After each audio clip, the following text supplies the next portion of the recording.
Okay, so welcome back to another compare videos. Um, it's not necessarily a compare video, but this is more of a review. Not okay, not a review. Let me just say, just to point out some good and bad side, but focus on the weakness of this particular vehicle you are looking at. But then see compare it a little bit with one of the Peugeot vehicles. So a client of mine showed an interest on this vehicle, so he wanted to know the if I were to compare this car with a Peugeot 508. This is a 2011. I assume that I don't know for sure. I want to believe this is a 2011 Ford Explorer. Um, it's not s- not sure I will call it SUV, maybe CUV, compact utility vehicle. So could be SUV though. No, no, no. These days, don't even know which one it is. Which one is which? So, um, it was looking at 2011 Ford Explorer, 2011 Peugeot 508. So I should help him to, look at those vehicles. Which one make more sense? Okay, so let's start with this now. The appearance. I mean, this car makes a lot of sense. In as much as it's already an old car, but in terms of the exterior, it looks very, very good. I mean, look at the whole design. I'm going to give it to Ford.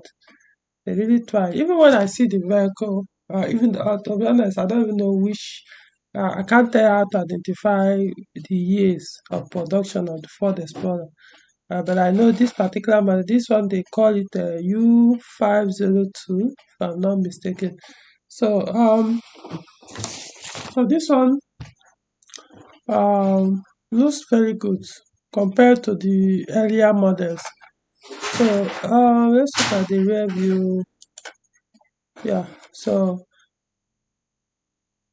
looks good. So sometimes you could say it looks like Ford Edge. Edge is smaller, if I'm not mistaken. Yeah, Edge is smaller. This is much bigger.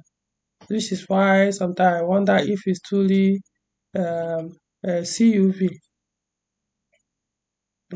Since it's bigger, could sometimes look at it as an SUV, considering the interior size as well. So anyway, I'm not an expert on Ford, so or an explorer, so I don't want to say what I don't know. But the point is, the exterior looks very good. Let's look at the exterior of 508 2011. The client is looking at. Okay, um, let's expand this. So this 2011 508, which looks okay as well. I mean, not as much as I always say I don't really like this model, but when you look at it, especially this one with this model of headlights, it makes sense. So it's not that bad looking. Um, Probably because the su- the successor came out and looks better. So I now make kind of feel this one or think this one doesn't look that good.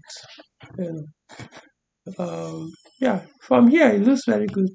Um, but of course, compared to the successor, looks much better. So this is the rear view. So the reason why I'm showing this is if I had done a video on this, but then I don't want people to know when I say 2011, this is what I'm talking about. 2011 508, which is also regarded as W2. So I'm talking about this the rear view. You can tell there's a difference between this and the successor. Okay, so moving on from the exterior of both vehicles. So it can be hard to say which one will make more sense. Of course, these are two different vehicles for different purposes. Like I said, let's just assume this is an SUV or regard this as an SUV, even though it might not be. I don't know. So let's say I'm talking about okay, which one is more prestigious in terms of looks, external look. Um, but I don't know. This one makes a lot of sense, even though SUVs can't really be as regarded as prestigious. It can. Um, man, it's a car you see, vehicle you see, you just sometimes admire. They really tried on this car, so it doesn't look cheap. No, it doesn't. Yeah, you stand out when you drive this car. I don't know about other crimes like North America, but over here in Nigeria, I mean, this car makes sense when you drive it. It doesn't matter how the cost of purchasing one or maintaining one. I'm just telling you, you stand out with this car. So can say probably subjective in terms of look. Um, so which one will I choose? For me, I'm not an SUV or CUV person, so it doesn't matter how good they look. I will always not go for an SUV. So that is for me. But it doesn't mean there are some SUV I will not regard much better or you have high regard for than some saloon. That's what I'm saying. Um, my point is, if I see this one on the road and see this one on the road, this is the one that will turn my head. I'll have probably most likely turn twice to look at, yeah, the Explorer than the 508. This model of 508. That's me. Okay, so that is it for the stereo. Moving on, let's look at interior. All right, okay. Um, so let's see. So this is the layout of the Ford Explorer. I mean, like I said, that's why I don't know if truly is a CUV, but whichever one it is, I mean, this car, like I said, is good looking. Exterior, interior, it is good. I mean, look at the layout, the seat. Look at how good they look. So it's not just front and the rear seat. So it has like 1, 2, 3, 4, 5, 6, 7. So 7 seats. So that one I could say 6 passenger seat. Um, so yeah, good, good design. You know, even the dashboard makes sense. Um, so yeah, you could see. So you could say in terms of practicality, like space, capacity to carry more passengers or loads. Yeah, you could say this one. I mean, of course, you can fold the rear seat and turn it into boot space as well. But if you are not dropping the rear seat, yeah, I would say the 508 will have more boot space than this. Um, so So that is it for the interior. Okay, I'm not so sure. Let's look at the other interior side. So this is the driver's view. I mean, come on, you can't tell me this doesn't look good.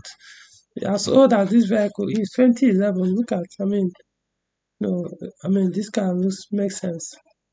It does. Um, it looks good. I'm not gonna lie.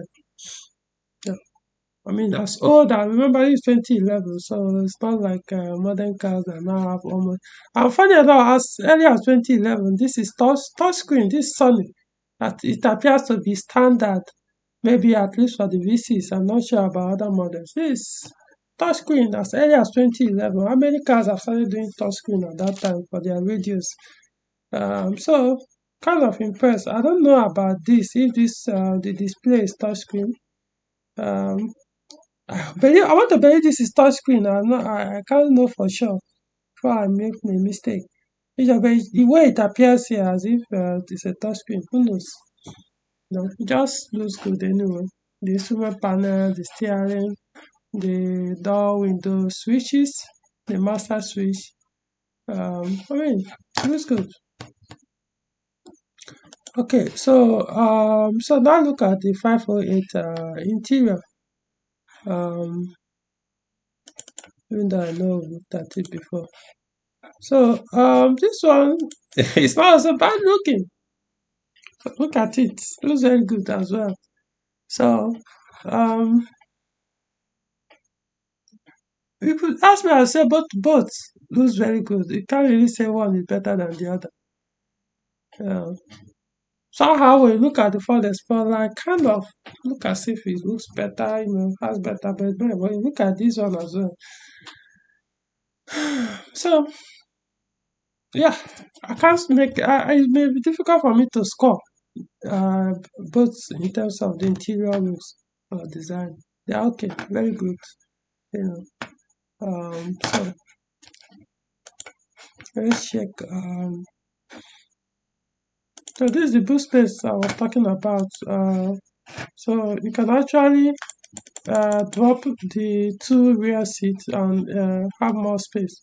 But what this means is if you don't drop this rear seat, those two rear seats, then you have only this small space. In that case, is it? Oh, no, not really. No, I don't think, I think there's, this one is the seat. Okay, yeah, this is the two rear seats. So this is the second row, this is the third row. So the third row has been dropped, so that's why that had more space. So even as this, it appears 508 has better boot space. Um, Depending on the size of or the height of the load you want to put on the boot. So in other words, this doesn't have more space unless you have to drop this two seats. So you can see, sir. I mean, it's not like how many times you carry paper on the back. So most times you don't actually need the entire boot space. So you just leave the seats until you need them, then you drop the seat. So as I said, in terms of practicality, this one might be better. If you have a large family, you are better off with Ford Edge. Okay. So now let's go into really why I'm doing this. Um. So back to this. Now the V6, this car, I can't say about 2012. So because I think this model lasted up to 2019 also. I can't remember, but I know for 2011 it seems they started off with a V6 engine, which is a 3.5 liter engine. Um, I know later on, or maybe that same year as well, they introduced a 2.0 liter turbocharged engine, four-cylinder engine. Um, so the V6 engine has 290 horsepower with about 340, no, 330 something, 336 or so Nm torque. So yeah, the torque, and this is naturally aspirated. So I mean, it's an impressive power, to be honest. 290, almost approximately 300 with that torque. So quite impressive in terms of power, which makes the car very quick, almost 7 seconds car, 7 point something or thereabout. So it's very fast. Yeah, I mean, when you're talking about fast, I'm talking about comparing it to 406 V6 fastness. So yeah, it's a very fast vehicle. For economy, I don't expect it to be, considering, I mean, look at the weight, so, or the size. I don't know the weight, but from the size, you can tell, come on, this car is going to weigh way more than the 406 V6. So yeah, the consumption will expect, in fact, the consumption is like, is it 22 miles per gallon US or 25? I don't remember. So it's high, but the performance in terms of quickness, yeah, it has it. The 240, the 2.0 liter, I don't know whether it was actually introduced in 2011, you know, 240 horsepower with with 336 or no 340 something Nm torque. So it's not necessarily a fast vehicle. Even though it has good power, 240, but compared to this size, I don't expect it to be that fast or quick. Um, so my focus now is going to be on the V6 because anybody going for this kind of car, yeah, I mean, you have to look at the power to be able to propel this weight or heavy vehicle. So I believe that's the one my client is considering. So there could be some other positives that I do not know, but where I'm focusing now is let's talk about the weaknesses of this vehicle, specifically the V6 engine. Now for the vehicle itself, pass aside the engine. So there's a complaint concerning the radio. Now this what I'm telling you is what technicians reported or talked about, not basically car users. I'm talking about people that repair phones. So I listened to them, not one, not two. So I now came to a conclusion with what I'm going to talk about. So they said this radio here, this Sony is like a standard radio for them. Uh, Unless you want to tell me this is not a radio, but they said sometimes these buttons will stop working. People have had that issue.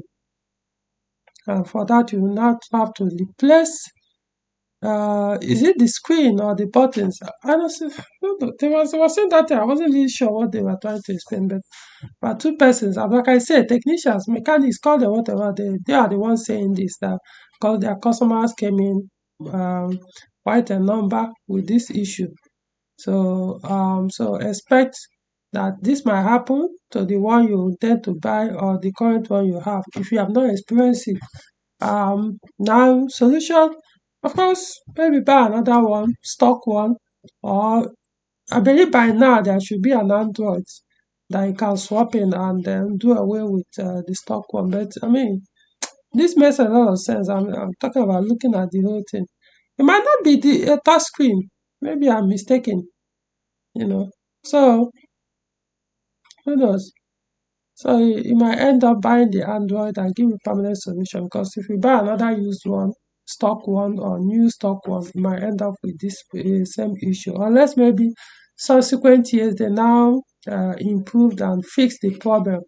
So in that case, you might have to go for the upgraded ones or the improved ones. Who knows? So I just wanted to point it out. Now something else as well I need to point out. So this almost about 3 or 4 of the technicians I listened to that specialize on Ford said a lot of their customers have this issue where exhaust fumes were entering inside the vehicle while car is in motion. So what I mean exhaust fumes for those who don't know is your when you start your engine, your exhaust through the rear is emitting um some smoke not good for health or to inhale, let me put it that way. So as I mentioned, the smoke will tend to come back. It doesn't really just go straight as the car is in motion. So the wind will kind of bring it back to the rear of the car or something. So in that case, if there's um any part of the boot or somewhere here that is not sealed up properly, those fumes will go into the car. So that's what people were suffering from. So people claim that they almost suffocated, especially those on the rear seat, not the ones in the front seat. Considering, let's see, can you lower the front windows? Okay. So those here might not suffer that much. They can lower the window, but those at the back, talking about these guys here, um these ones here, you can see these windows. I don't think you can lower them. I'm not sure, I'm just saying. So this one can lower their windows. Let's assume you are AC and the fumes are coming in. Yeah, these guys can deal with it, but not this. So it would be very difficult for people to stay at the back in that condition. So let's go back to the boot. So those technicians were suggesting that it could be this rubber here, round this space. If yours has started to shrink, or if you start having problem with it, you may have to change them. Then they also said there's about 2 holes somewhere here. They were closed with rubber or something. Now those air can also pass through them. Those exhaust can pass into the enter into the roof liner and then come out directly on top of the your passenger's head. So make sure those holes are well plugged in. If the rubbers are weak, find something and close those areas. So I don't know what those spaces were meant to be actually. So but they were all looking at mostly from here, this rubber, then those 2 holes, these 2 points, maybe from under the car. I don't know. So but I said this is an issue, so people should be aware. Okay, so now let's go to the engine, the V6 engine, 3.5 liter. I don't know the engine model, um, so uh, so this is the 3.5 V6 liter engine on the Ford Explorer 2011. So one of the issues they suffer from is non-start symptom. You crank your engine, it refuses to start. You keep cranking, it refuses to start. So some of them are saying that their valve system tends to fail. I don't know if what they call it, they have what they call there is like one of the components of valve system is purge canister or something. I don't know if that's the for purge, that's what we call ours, purge canister. Um, that's the component I'm trying to refer now, which is part of the valve system for theirs. So it tends to block or something. So there's a way you can test to know if that's blocked. I think they say if you disconnect it, the vehicle will start. It's somewhere around here or behind the intake manifold, behind the throttle body or something, or beside something. I don't know. They can't remember exactly. I watched like 2 videos where those technicians pointed it out how you can test it manually without even using your scan tool. So expect if you are going for the V6 engine, if it comes up, they said this most users have had that experience. So it's there. It's one of the issue you might suffer if you have that, which can be fixed by probably replacing that device. Now, this is the throttle body. So it uses electric throttle body, or what we call drive-by-wire throttle body. So in Pojo we call it motorized throttle body. So theirs, they say, is very fragile. It don't last. Now, if you are buying a V6 Ford Explorer 2011 model, expect this is going to fail at some point. It may not be once. And when it does fail, they say don't bother to buy a used one, because those stock one, the ones the ranges vehicle we are producing, were not good enough in terms of long lasting. So why buy something probably is almost close to failure, and as well buy a new one? And so it's now up to you to know if there's an aftermarket that is much better in terms of longer lasting than the new OEM. Since OEM, unfortunately, uh, is disappointing their owners. So unless maybe they've improved on it, which I mean, I don't know. So I'm talking about the OEM. Maybe they improved on the one that were produced within 2011. So expect, but they say it's very cheap, not that expensive, so you can easily buy it and even change it yourself. That's not a hard component to replace. Very easy. Look at it here. I'm circling just here. This thing I'm circling here. Okay, so that is it for the throttle body. Now here, this is where I start getting very expensive in terms of maintenance. So hold on. So this is for the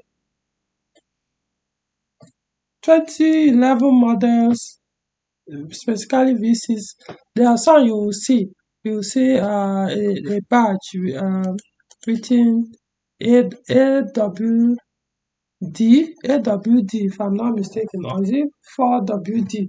Should be AWD. I don't know. I can't remember exactly because I saw one recently. I was directly behind the vehicle. I looked, I saw that other AWD or something. So those ones are all-wheel drive. But understand that this is a front-wheel drive vehicle or SUV or CUV, not rear-wheel drive. But then some were made all-wheel drive. I want to believe, don't know for a fact, but I want to believe those all-wheel drive will certainly be V6. So for what I've gathered, this transfer case, I hope this is what moves, that all the all-wheel drive have this, then the front-wheel drive ones probably don't have this. That's my assumption. I don't know for a fact. So it's just I'm using my general knowledge on transfer case to know the function of the transfer case most times is to transmit, for the all four-wheel drive vehicles to be able to link, propel the rear and the front wheels at the same time. So I could be wrong. So this one, okay, this is what I saw. I don't know if this one particular one is exactly for the 2011 all-wheel drive Ford Explorer, but this is what I found online. So if it's not that one, then I don't know again. So the problem with this is they tend to fail according to technicians, mechanics of Ford that specialize in Ford. They say this is a very horrible design. Why? They said it's a sealed unit, which is very bad. This is a mechanical component. Why would you seal it? Why would you seal it? Something that has oil in it, just like sealing a gearbox or engine that you can't change the oil. Meaning what? So the oil is not meant to fail? Is that what you're saying? If that why are you putting drain plug on the engine or automatic transmission if you don't want the oil to be replaced? So that's what the technicians are claiming, that there's no place to drain the oil unless they are not they are lying or I didn't get them right. Yeah, they said because there's no after a while the oil will degrade after some thousands of kilometers without changing them. They will degrade so badly that it will not damage the cells. Probably the cells maybe around here, or I don't know. They said the cells would be damaged, then they will start leaking. So what that means is, remember, you can't put fresh oil in. You can't put fresh oil inside. So the old one there that will be so bad, they will damage the cells as they are leaking. They are grinding because nothing to lubricate those gears. This is gears. These are gears inside. So nothing to lubricate those gears. So you get a point, they will shred to pieces and fail. So and the recommendation is don't bother to buy a used one. A stock used one is pointless because it's the same problem you are going to encounter. So you can as well buy a new one. Then you can imagine what new one, how much it will cost for something like this. So it's a big problem. I don't understand. To me, it's a stupid design.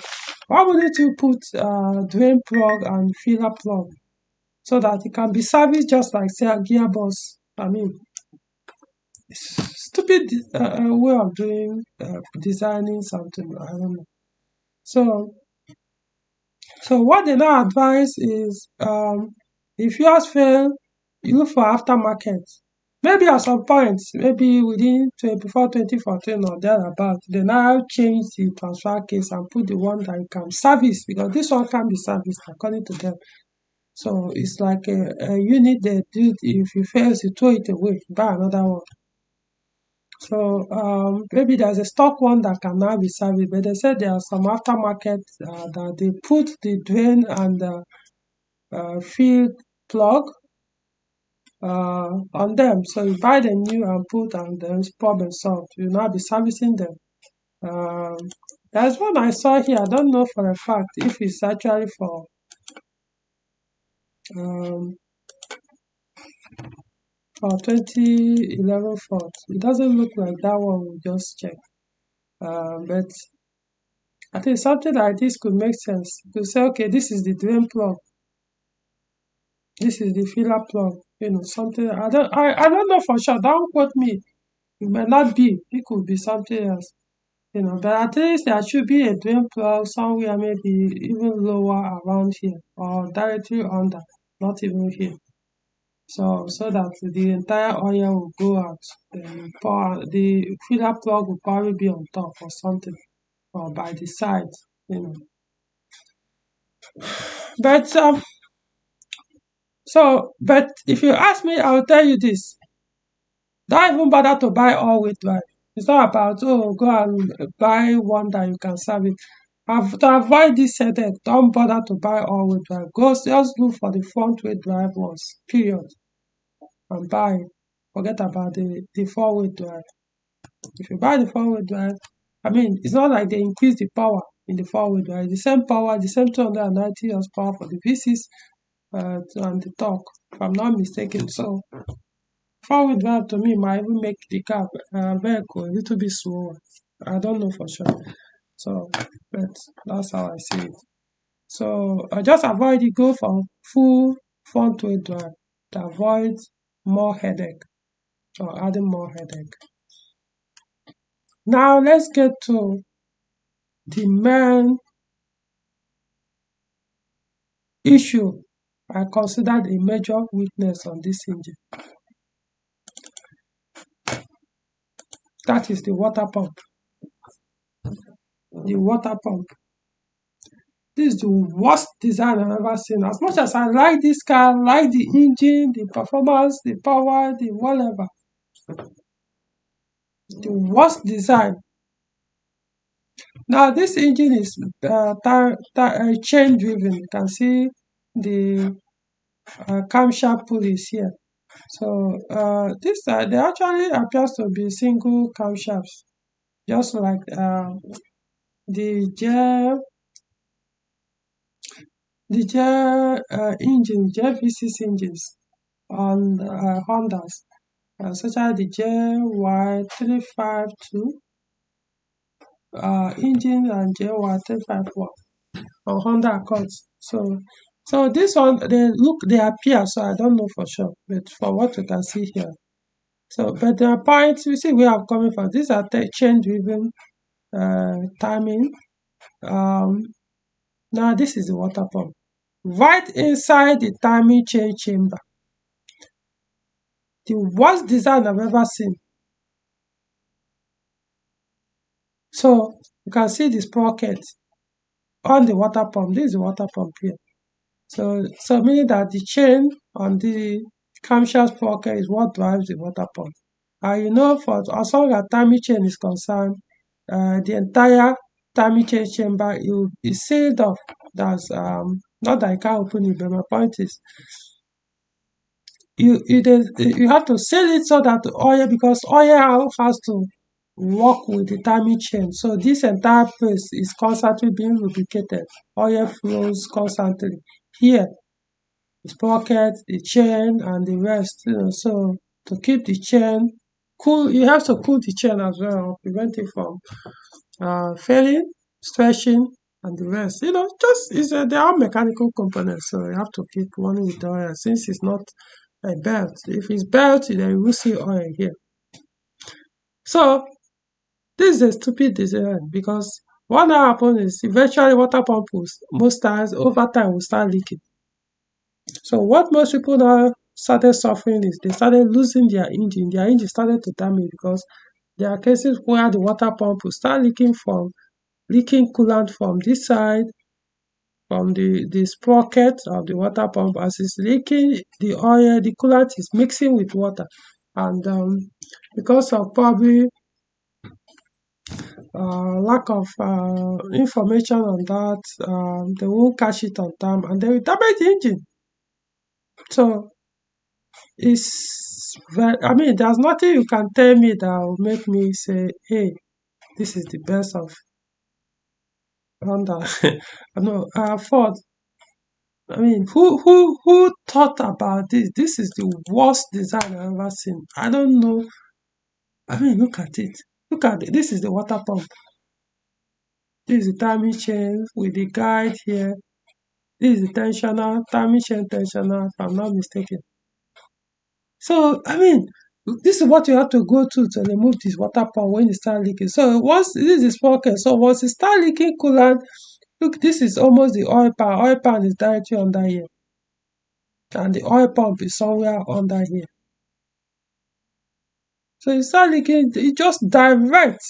You can see engine oil everywhere. So you just be mixing with the oil and you start grinding your engine. Since it immediately deteriorate the engine oil, so it could no longer duplicate anything. So it's I don't know what to talk about. So this damage a lot of people's engine. I will give it to them. They said there's a way they did it. It has um two chambers behind the water pump where they put gasket. So the first side, if the gasket fail and coolers pass that first line, it will enter. There's a safe place where the coolant to drain, pass through, and come out on the engine block. Somewhere will be draining out of the engine block so that whoever that use the car will be seeing the coolant coming out from there. So meaning once you see that coolant, it means yeah, your gasket, your water pump gasket has failed. So you don't need to wait until eventually pass and go beyond the second gasket on the pump behind it. But that's not even the matter. What about this place? Anybody that uses water pump or a technician knows that it doesn't matter. Over time, water behind this pocket it will get a point. Coolant or water will start coming out from there. So what happens then? What happens then? So the only way to now stop this from happening is you have to be monitoring your what's it called? Your coolant reservoir, coolant tank, whatever you want to call it, your radiator. Once the level start dropping, almost every morning you have to top it up. Your concern should be what if this water or coolant that is going down or shorting every day is actually going into your engine. So it means you have to every time be pulling out the dipstick to check the color of the oil, or if the oil is increasing, the level is increasing, or the color is changing. So I mean, I personally don't think I want to own such a vehicle, irrespective of how powerful or good that vehicle makes. I mean, that's a big headache I wouldn't want to go to. We are even now and there. Even to travel with the car, you'll be like, okay, what if you pump after 50 or 100 or 1,000 kilometers into the journey, it start to leak, which it was not leaking before it started on the journey, and your car is still in motion. By the time you get to your destination, the engine is fucked. So I don't get this stupid design. What other people have been doing is to put the water pump. Once you use a timing chain, you set the water pump, it will be an attachment on the engine. It will be driven by probably the belt or something, not inside. It's only engines that have timing belt that you can choose to put the water pump for the timing belt to run it, because that place has no oil. Oil has no business there. So even if you start leaking there, it doesn't enter inside your engine mess up, mixed with the oil. As it's drain, it just drain down. So it cause no harm to your engine as long as you still have fluid in the system. It's even better too. If you start leaking, your engine will overheat. It make more sense in that case.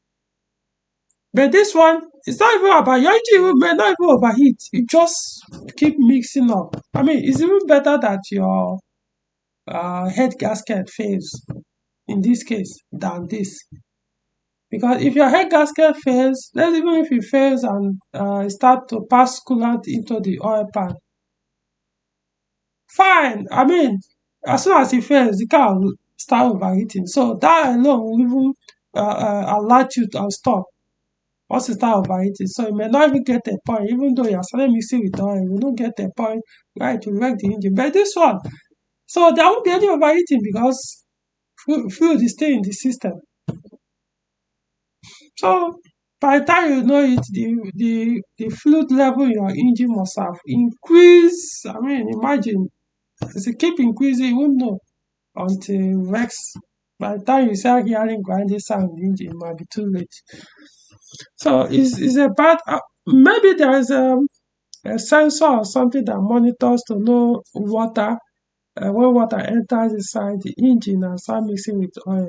Maybe it detects water in the oil and then alert on the display. Hey, your water pump, there's water in the system, so stop. Who knows? I don't know. But like I said, this is a very bad design. I mean, this alone is enough to discourage me. I don't care about the power. This is not an issue I want to have to deal with. I mean, look at what it takes to um, where is it? I mean, to even remove this engine, to remove the pull out what I mean. Those who drives a timing chain engine will understand what I mean. You can change the timing chain without removing the cover completely. All you need to do is remove the cylinder head, and you change the timing chain without having to mess with pulling out the cover. That's the chamber cover like this. Because in this case, that you have no other option than to remove this. So in other words, it's even easier to bring the engine down to do it than to do it while the engine is still inside the engine bay to avoid breaking anything. So to change your water pump, you must drop your engine. No, like I said, this is a very stupid, not just poor design, very stupid design. So so back to where we started. So is it worth it? I don't know. Is this one worth it? Or this better since or the other? Because this one also have its own issues, say. Don't get me wrong. But if you ask me, I would say this is not that fast compared to this one is like almost the same speed with the 2.0 liter the 2.0 liter to be charged Ford Explorer. The Ford Explorer might even be faster. Who knows? It has more power. So it's up to 240 horsepower and even more torque. 340 something. I mean, and this is 163 mass for the petrol engine, and that 163 horsepower or 165 horsepower. Can leave it like that. Well, at least for the European market, at Asia, China has more power, up to 200 or thereabouts horsepower. So then the torque is 240 or 245 Nm torque. So it's not that far compared to the V6 Ford Explorer. No, V6 will beat it, embarrass this 508. So it's not that fast. So it's fast, but not faster than the Ford V6. So maybe this car can only compete with the 2.0 four-cylinder Ford Explorer, not the V6. So in that case, will it still make more sense or still a better buy than going for this one with disaster? This engine also is troublesome. It can actually frustrate you. But I think I'll still go with this one than the Ford. Honestly, no. Much as I like V6 engine, natural aspirated engine, no, that one is out of the question. Yeah, so it's fine, but man, I don't know who will live with that. Maybe you, not me. So in other words, this is a car I would like to drive once in a, if I have the opportunity just to drive, have fun, or look at it, admire, appreciate it. The only time what I could only say, maybe subsequent productions, they now improved and change the water pump or whatever, or they change the engine and put something else that doesn't have water pump inside the engine, or they did one that the water pump, matter what, would never fail. I don't know. But as far as 2011 is concerned, no, this is a big issue among them. So that's all I know. So now you know if you want to buy, because most people don't really know all these details, especially Nigerians. They see this car vehicle, they are cheap. They look luxurious or look prestigious, and they command respect. They rush and buy, and then when you are already in it, you start seeing some of these things. So now you know there's no car that doesn't have its own issues. They all do. It's just that for me, what I do is which one make more sense in terms of the issues I can live with and be able to manage than the one that can kill you before attack. I'm not saying it's going to kill you, but I'm just saying, man, I mean, let me put it in a better way. The normal car user may not understand it because at the end of the day, they are not the one doing these repairs. All they know is they brought the vehicle, pay the bill. Those of us who are technicians who are actually doing this work and own some of these cars models that we are working for, or other people's as well. Come on, it's not that simple. Nobody wants to have a vehicle or be repairing car that are nightmares to work on. That's the truth. So that's why sometimes some mechanics, especially the ones they don't understand or are familiar with, they tell you to run for your dear life because they know how, maybe to their own understanding, or lack of knowledge they have on that system, it's better you stay away from that car. So they can use their limited knowledge to scare you away, which might be the case as well doing right now. Maybe I have a limited knowledge, which I do actually. My knowledge on this car or vehicle is limited. So, so I might not really have the full information on how to prevent having some of these issues I mentioned. But they might not be a big deal actually. But the reason why I'm pointing it out is because I focused on the technicians, not private users, giving their reviews. No, I only went for technicians giving their, trying to educate people on this vehicle system. They are not trying to discourage people. They will say, hey, if you are buying this car, these are some of the issues you encounter. If you can do this to prevent it from happening, this and that. So in that case, I could say, okay, fine. Um, these are the guys that I should listen to, not people that may not even know what is wrong with their car, or if they know that their car is every time they go into workshop. So I prefer people that actually know why these cars come to workshop because they know what the issues are. And people like us will be able to understand them, unlike other people who are not really that technical. They may not even understand the jargons they are saying. All they want is fix my car, or this car is not fixable, or it's too giving too much headache. It's time to get rid of it. So that's where I'm coming from. So hey, if you like it, fine, but at least you know.